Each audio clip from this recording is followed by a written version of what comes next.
Hello, and welcome back to the Nasty Metal Productions channel here at YouTube, and welcome to another Album of the Week video. This is episode number 205. Today's episode, I will be putting a spotlight on the immortal classic, that is, Peace of Mind, the fourth album for Iron Maiden, and the second one for Bruce Dickinson. Originally released on May 16th of 1983 via both EMI in Europe and Capitol Records in the United States and Canada. And with tomorrow being the 16th, this is going to reach 40 years old. So perfect time to celebrate. With all that said, let's begin.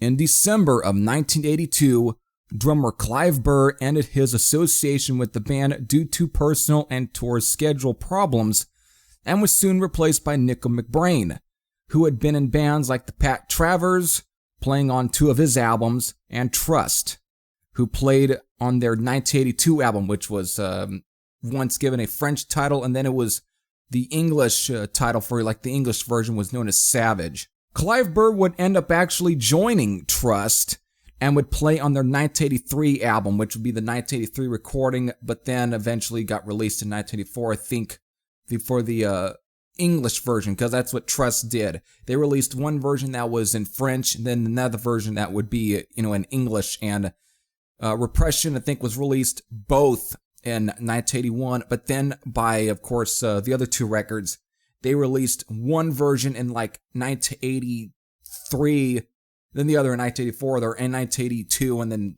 1983. That's what they did. It was crazy, but they managed to pull it off. Sadly, the world lost Clive Burr on March 12th of 2013 after years of battling multiple sclerosis. By January, the band went to Jersey to compose the songs, taking over the hotel in Le Chalet, I hope I'm pronouncing that correctly, as it was out of season at the time, and rehearsing in its restaurant. In February, the band journeyed to the Bahamas for the first time to actually record the album at the Nassau's Compass Point Studios.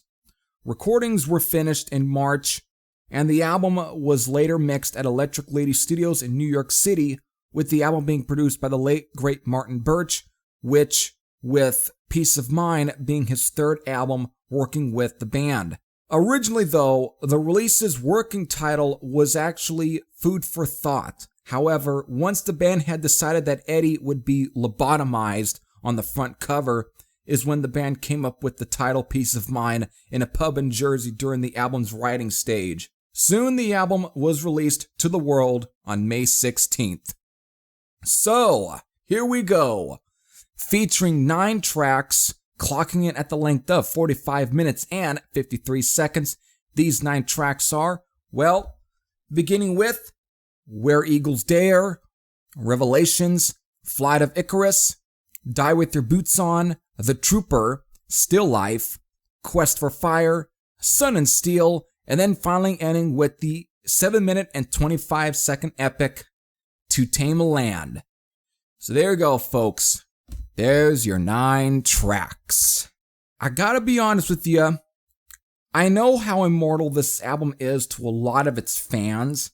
However, back in 2009, when I first gave this album a listen, I was still a newcomer to Iron Maiden, even if the albums that I've spent years cutting my teeth, up to about 2009 were albums like The Debut, Killers, Number of the Beast, and Brave New World. Because I was much more firmly planted in the priest camp of metal, to be honest. That's where my headspace was when it came to my preferences for the top 2 big UK heavy metal bands. You know, Iron Maiden and Judas Priest. I mostly was much more into like Judas Priest, but Iron Maiden, and the thing is, it was just because of I really didn't listen to a whole lot of their albums because of my dad wasn't a big Iron Maiden fan, and my brother was just becoming more of a slightly casual, even though he still wasn't very hugely into him. So I didn't really have a whole lot of access to really kind of, just to take time to listen to them.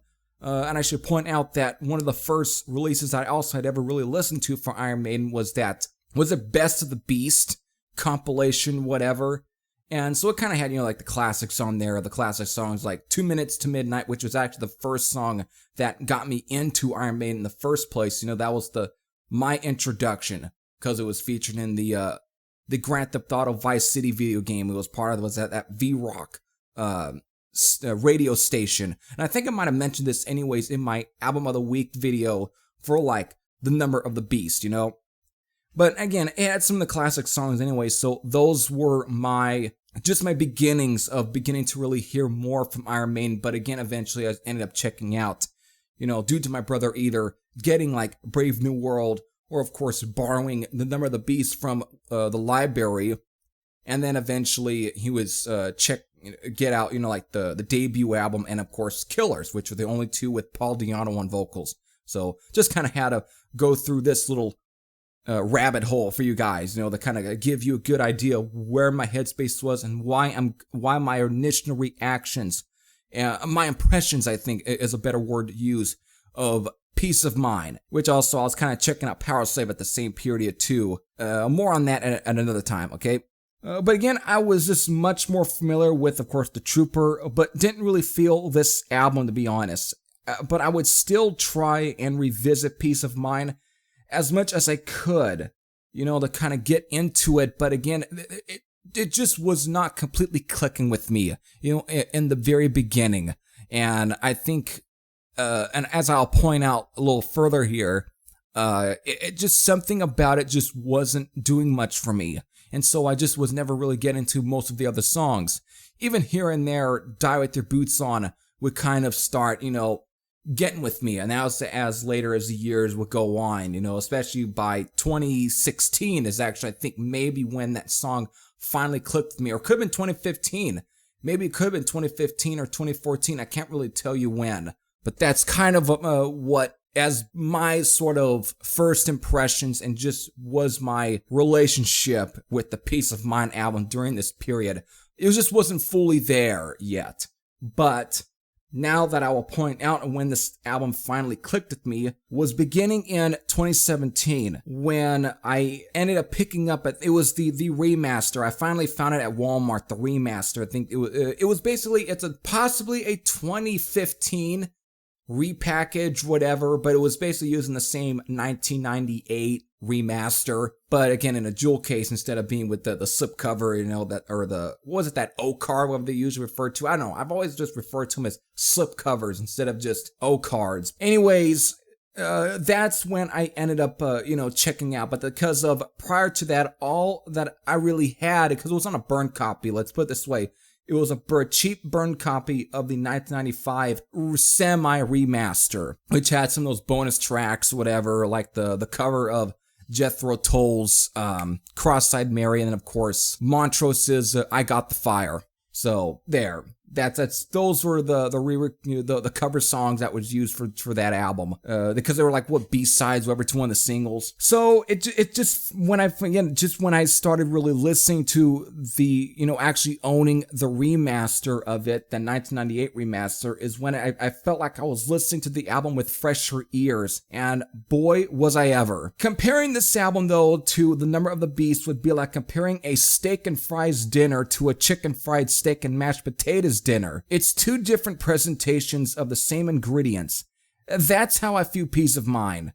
Because again, there's usually that little camp of, is Peace of Mind better than The Number of the Beast, or is it not as good as The Number of the Beast? Well, I'm kind of was in that camp, but again, after listening to the remaster, it just gave me a much better viewpoint.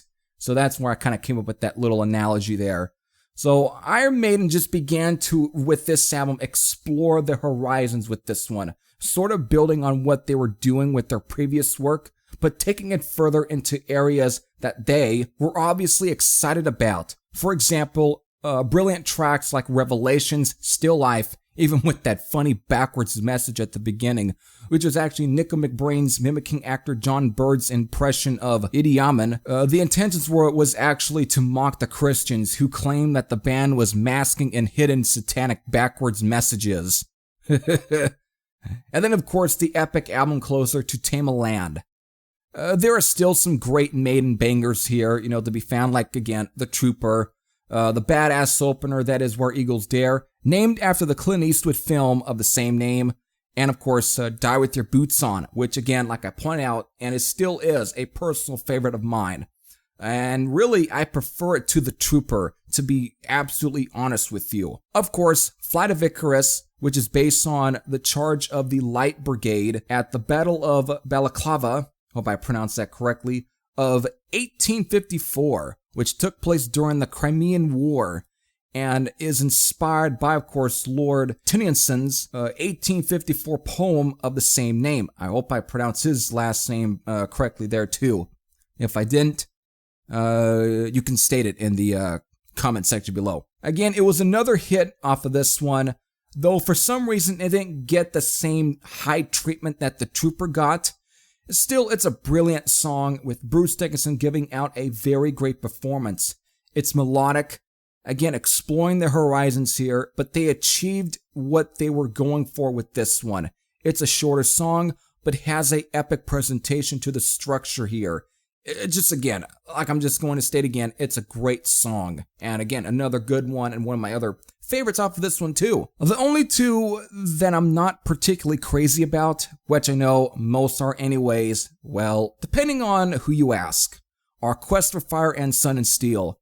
They are fine tracks, but I feel fall short to the other already really great songs here, But really, even with those two sort of weak links, this is still a highly enjoyable album that I got to, very late to the party, of just appreciating. This is a very good album and great second outing of the Bruce Dickinson era, which was just still beginning to get its feet off the ground. And it would take off much more further again with what would be the album after Peace of Mind. Don't really need to mention what that album's name is, because all of you know what that album is to begin with. I should bring this up though, but on Halloween of 2018, after I started massively getting into Iron Maiden, because it was about a year prior, and right now I'm going to actually show you a photo that I previously shared on a podcast episode where I dressed up as Peace of Mind Eddie. I had found the mask at a Spirit Halloween in Fresno, again in the year of 2017, and it was after I gotten heavily into the album. So, and of course, next to me, of course, is my brother. It was actually my mother who took the photo here, but again, you can just see me. I'm dressed up as the Peace of Mind Eddie, and I actually had my mother make or sew the what would be the straight jacket. So she kind of came up with all of that, but that was the whole presentation I wanted. So that's what I did, dressed up for that Halloween, was Peace of Mind album Eddie. So this was real great. I still have the mask, but not with me at this moment. But whenever that time comes, that mask will make another appearance on this channel, because I even wore it when I reviewed Senjutsu back in 2021. So just all great memories there, and I had to bring this up since this is an episode on Peace of Mind, it is worth bringing up. Iron Maiden would then embark on their World Peace Tour. Iron Maiden played about 151 concerts in both Europe and North America. They also booked their first major North America tour as headliners. Nearly 90 shows took place in 10,000 plus capacity arenas, and the band sold out Madison Square Garden with a crowd of 20,000.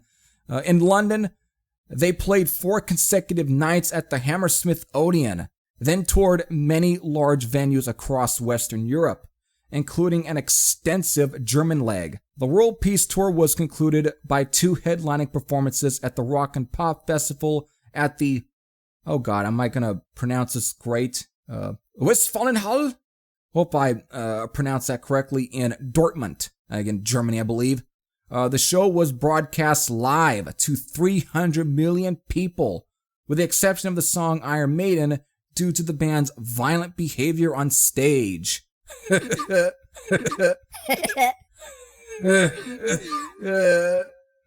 The stage, lighting, and sound gear for the tour was the next step in the visual development of the band's live performances. Iron Maiden used, inter alia, a 100,000-watt sound system, a first for any group, designed specially for large sports arenas. The lighting equipment, in addition to the standard ramps with spots, included 4 movable triangular ramps rising to different heights above the stage and illuminating the audience from different angles. These were the first ramps of this type in the world, and their construction became a significant step forward for the creation of mobile extensive lighting systems used on subsequent tours. The lighting platform was based on over 520 lamps. As with the previous tour, the band had a conceptual set design, with a number of props referring to the image of the promoted album. The movable Eddie and his big head emerging from behind the stage. Use of pyrotechnics was also increased. At the time, Kerrang! Magazine summed up the passing year, and readers were asked to select the 100 best metal albums of all time, resulting with Peace of Mind being ranked first, followed by The Number of the Beast, and the band's other releases were all in the top 50. The rankings in other regions of the world were similar. Iron Maiden became the most serious contenders for the title of the biggest heavy metal formation in the world. In September of 1983, the band released a video compilation titled Video Pieces, which contained official clips from The Number of the Beast and Peace of Mind albums. Again, the promotional videos that probably were aired on TV. So, there you go, guys. 40 years of this immortal classic, and I know I went through also some other little facts and everything, some other little stories that just, I think, fit great in just the topic of just celebrating this immortal classic.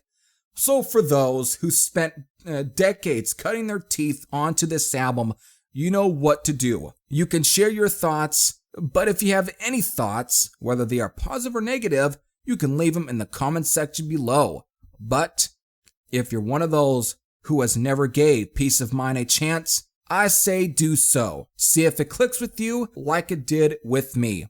So with that, this is Heavy Thrashhead saying I am out, and I'll see you all later. Take care, everyone.